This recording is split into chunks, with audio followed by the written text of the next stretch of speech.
Hello Gen Zs, तो आज हम पढ़ने वाले हैं जितने क्लास 12 के important questions, most probable questions है, उनमें से मैं आपको कुछ कराने वाली हूं क्लास 12 फिजिक्स का। उससे पहले मैं आपको ये बता दूं कि अगर आप हमारे साथ ऑफलाइन जुड़ना चाहते हैं तो आप लोग हमारे साथ कांटेक्ट कर सकते हैं। हमारा जो जहान क्लासेस का सेंटर है वो पोखरीपुर भुवनेश्वर में लोकेटेड है। ओके, सो अब हम पढ़ने वाले हैं इंपॉर्टेंट क्वेश्चंस जो कि फिजिक्स के हैं क्लास 12 के बोर्ड एग्जाम में, सीबीएसई के बोर्ड एग्जाम के लिए जो बहुत मोस्ट प्रोबेबल और मोस्ट इंपॉर्टेंट क्वेश्चंस हैं वो हम डिस्कस करेंगे। तो उनमें से एक पहला क्वेश्चन जो मैं कराने वाली हूं वो ये है कि एक चार्ज Q, एक चार्ज है जिसका चार्ज है Q, is placed inside a sphere of radius A, उस स्फीयर का रेडियस है A, filled with water। तो बच्चों वो जो स्फीयर है वो फिल्ड है किससे? वाटर से। And another charge 2Q is placed inside a cube, उसका साइड दिया गया है 2A जिसके अंदर वैक्यूम है। और and find the ratio of the flux with sphere to link with the cube, मतलब हमें रेशियो निकालना है, फ्लक्स का रेशियो, और उस किसके साथ रेशियो निकालना है? तो पहले हमें क्यूब का फ्लक्स निकालना है, फिर हमें स्फीयर का फ्लक्स निकालना है और दोनों को हमें डिवाइड कर देना है। तो उस हिसाब से सबसे पहले हम जानते हैं गॉस थ्योरम के अनुसार फाई का वैल्यू क्या होता है, that is Q by 2 epsilon naught, sorry Q by epsilon naught. तो इसके हिसाब से जैसे कि हम जानते हैं गॉस थ्योरम में फाई का वैल्यू क्या होता है? Q by epsilon naught into epsilon R, मतलब Q क्या है? चार्ज, और एप्सिलॉन नॉट हमारा क्या होता है यहाँ पे? Permittivity of free space, and epsilon R क्या है? तो उसके अंदर जो मीडियम है उसका परमिटिविटी हमें देखना है। तो अगर हमें निकालना है फ्लक्स ऑफ अ स्फीयर तो उस हिसाब से हम क्या करेंगे? Charge divided by epsilon of water into epsilon naught. और क्यूब का निकालने के लिए हमें क्या करना है? वही चार्ज, लेकिन क्यूब में चार्ज कितना दिया गया है? 2Q, तो 2Q divided by epsilon not. अब हम क्या करेंगे? ये एक इक्वेशन हो गया, ये दूसरा इक्वेशन हो गया, इन दोनों को हमें क्या कर देना है? डिवाइड कर देना है। तो डिवाइडिंग इक्वेशन 1 विद इक्वेशन 2, तो पहला वाला क्या है? Q by epsilon water and epsilon naught divided by 2Q by epsilon naught. तो इसमें Q और Q तो कट जाएगा, एप्सा नॉट भी कट जाएगा, और न्यूमरेटर का डिनोमिनेटर जो है एप्सा आर, तो 1 बाय 2 इंटू एप्सा वाटर वाला नीचे बच गया, that is equals to 1 by 2 into epsilon water मतलब परमिटिविटी ऑफ वाटर कितना दिया गया है यहाँ पे? 80, तो 2 into 1 by 2 into 80, that is 1 by 160। तो नेक्स्ट क्वेश्चन जो है, the EMF generated by an AC generator is given by V is equals to V naught sine omega t। तो इसका वोल्टेज अब समझ लीजिए ईएमएफ दे दिया गया है, where omega is the angular frequency. Omega जो होता है वो क्या होता है? एंगुलर फ्रीक्वेंसी किसका? Armature of the generator. What will be the EMF if the angular frequency is double? तो बच्चों हमें यहाँ पे एंगुलर फ्रीक्वेंसी को डबल कर देना है। तो फॉर्मूला क्या होता है? पहली बात तो V का वैल्यू होता है V naught sine omega t। V का दूसरा वैल्यू होता है, दैट इज जो V नॉट की जगह पे हम लेते हैं, दैट इज NVA ओमेगा। तो इस हिसाब से बोलता है एंगुलर फ्रीक्वेंसी को अगर हम डबल करेंगे तो यहाँ पे साइन ओमेगा t भी डबल हो जाएगा, तो 2 साइन ओमेगा t हो जाएगा, और ओमेगा को अगर हम डबल करेंगे तो यहाँ पे भी 2 आ जाएगा, जिसकी वजह से जो हमारा आंसर होगा that is V will be equals to 2V not sine 2 omega t।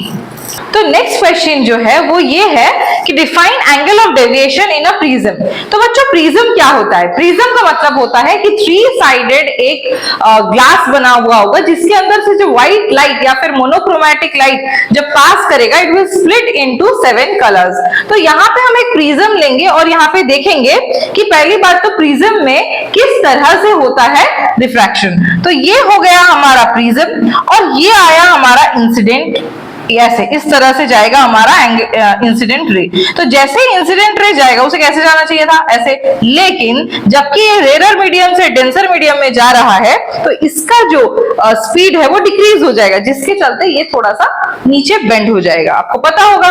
फिर ये रिफ्रैक्शन हुआ, फिर यहां से फिर ये जाके इस तरह से ये गया आपका इमर्जेंस। तो अभी एक चीज देखिए, ये आपका इंसिडेंट रे था, ये लेकिन बेंड हो गया, तो यहां से हमने एक नॉर्मल बनाया और ये हो गया एंगल ऑफ इंसिडेंस।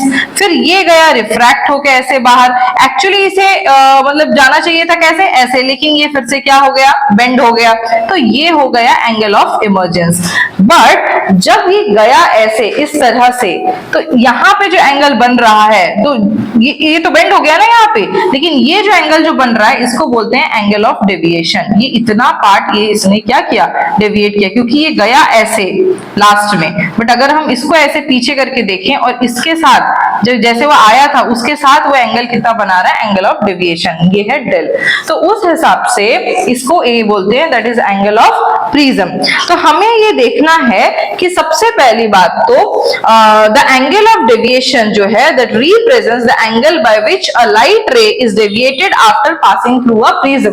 मतलब जब वो इंसिडेंट लाइट बन के अंदर गया था प्रिज्म के अंदर, तो वो पहले रिफ्रैक्ट किया, फिर वो जब बाहर निकला तो उसे फिर से रिफ्रैक्ट किया, जिसके वजह से बहुत ज्यादा डेविएशन हो गया जिस तरह वो गया हुआ था इंसिडेंट रे बन के। तो अब ये जो डेल है इसको हम देखेंगे रिफ्रैक्शन थ्रू अ प्रिज्म में। सबसे पहले देखिए कि यहाँ पे एक क्या बन रहा है, quadrilateral, that is equals to APOQ। ये जो क्वाड्रिलेटरल फॉर्म हो रहा है, इस क्वाड्रिलेटरल के चलते एंगल ए और एंगल ओ ये दोनों एक दूसरे के ऑपोजिट एंगल्स हैं, तो इनका सम क्या होगा, 180 डिग्री। तो उस हिसाब से angle A plus angle O will be equals to 180 degree.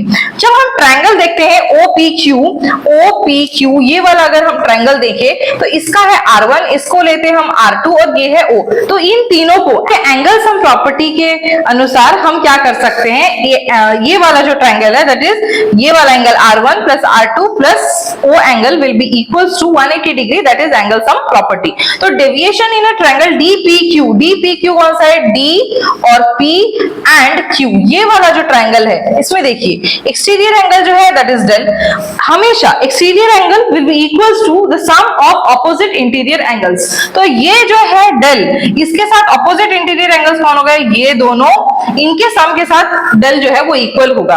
तो ये हम कैसे ले सकते हैं ना, वो कैसे निकलेगा ना, पूरा जो आई है उसमें से R1 माइनस कर दो, ये छोटा सा एंगल निकल जाएगा। ये कैसे निकलेगा ना, पूरा जो इमर्जेंस एंगल है उसमें से R2 माइनस कर दो, ये छोटा सा निकल जाएगा।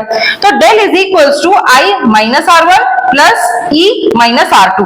अब इसमें हम देखेंगे कि अगर I माइनस R1 है तो I और E को हम एक साथ लिख सकते हैं, I प्लस E, और माइनस हमने कॉमन ले लिया, अंदर रहेगा R1 प्लस R2। तो ये हो गया डेल का वैल्यू। तो del is equals to angle of incidence plus angle of emergence minus R1 plus R2। Next अगर हम देखें तो उस हिसाब से हमें पता है कि ए जो है, ये जो ए है ये R1 और R2 के सम के साथ इक्वल है। तो उसको हम क्या कर सकते हैं ना, R1 और R2 के जगह पे हम ए डाल सकते हैं, that is equals to angle I plus angle E minus angle A. मतलब del is equals to I plus E angle of incidence plus angle of emergence minus angle of prism. A को हम बोलते हैं angle of prism, मतलब ये वाला जो angle है। नेक्स्ट अभी हम क्या करने वाले हैं ना, अगर हम ए को उस तरफ ले जाएं तो हमें क्या पता चलेगा, ये यहाँ पे माइनस है और यहाँ आ जाएगा तो क्या हो जाएगा plus, that is equals to del plus A will be equals to I plus E। That is angle of deviation को अगर हम एंगल ऑफ प्रिज्म के साथ ऐड करेंगे तो हमें मिलेगा angle of incidence plus angle of emergence. तो अगर हम देखें कि एंगल ऑफ इंसिडेंस को अगर हम इंक्रीज कर दें, एंगल ऑफ डेविएशन क्या हो जाएगा, डिक्रीज। मतलब अगर हमें मैक्सिमम एंगल ऑफ डेविएशन चाहिए तो हमें मिनिमम एंगल ऑफ इंसिडेंस लेना पड़ेगा, और यहाँ पे उसने पूछा है कि मिनिमम डेविएशन चाहिए तो उसको बोलते हैं डेल एम। डेल एम मतलब minimum deviation, angle of minimum deviation, that is equals to, उसके लिए क्या क्या कंडीशंस चाहिए ना, I angle of incidence will be equal to angle of emergence, R1 will be equals to R2, that is R ले लो। तो इसका मतलब है यहाँ पे मिनिमम डेविएशन पे the refracted ray will be parallel to the angle of incidence. तो नेक्स्ट क्वेश्चन हम देखने वाले क्वेश्चन है which of the following transition corresponds to the emission of radiation of the maximum wavelength. इसमें सबसे पहले इसमें हमें पूछा है कि बताओ कौन सा एमिशन कौन सा हो रहा है, इसमें एमिशन रेडिएशन और उसमें मैक्सिमम वेवलेंथ किसका है। ये जो भी बना हुआ है 1 2 3 4 5 6 इसमें मैक्सिमम वेवलेंथ किसका है। पहली बात तो किसका पूछ रहा है, एमिशन का पूछ रहा है। मतलब अगर हमें एमिशन का वाला देखना है या फिर मतलब जो स्पेक्ट्रम बनता है उस हिसाब से एमिशन वाले जितने हैं वो सारे नीचे आ रहे होंगे और अब्जॉर्प्शन वाले जितने हैं वो सारे ऊपर जा रहे होंगे। तो एमिशन वाले मतलब कितने नीचे हैं, ये वाला 1, फोर्थ वाला और सेकेंड वाला। तो 1 2 और फोर्थ जो है वो नीचे आ रहे हैं, ठीक है। तो 1 2 और फोर्थ वाला जो है वो नीचे आ रहा है, इसका मतलब इन तीनों में हो रहा है एमिशन। बाकी तीनों देखिए ऊपर जा रहे हैं, इसका मतलब इन तीनों में हो रहा है अब्जॉर्प्शन। तो अब एमिशन वालों में जो है उसमें उसने पूछा है कि मैक्सिमम वेवलेंथ किसका है। याद रखिए जो सबसे छोटा होगा, मतलब ये जो है डेविएशन जो है जिसमें सबसे कम हो रहा होगा उसका वेवलेंथ सबसे ज्यादा होगा। तो सबसे छोटा वाला कौन सा है, ये वाला सिर्फ 3 से 2 में आ रहा है ये, तो ये हो गया फोर्थ वाला हो गया आपका रेडिएशन जिसमें मैक्सिमम वेवलेंथ है। मतलब कि अगर हम वेवलेंथ देखें तो इन तीनों में मैक्सिमम इसका है क्योंकि ये सबसे छोटा है, मतलब सिर्फ 3 से लेकर 2 तक। बाकी ये देखिए 4 से 2 तक आ रहा है, ये से 2 से 1 तक आ रहा है, लेकिन फिर भी ये काफी ज्यादा है। तो इस हिसाब से मैक्सिमम वेवलेंथ सबसे ज्यादा किसमें है, फोर्थ में। अगर आपको मेरा वीडियो अच्छा लगा तो like share and subscribe. Thank you.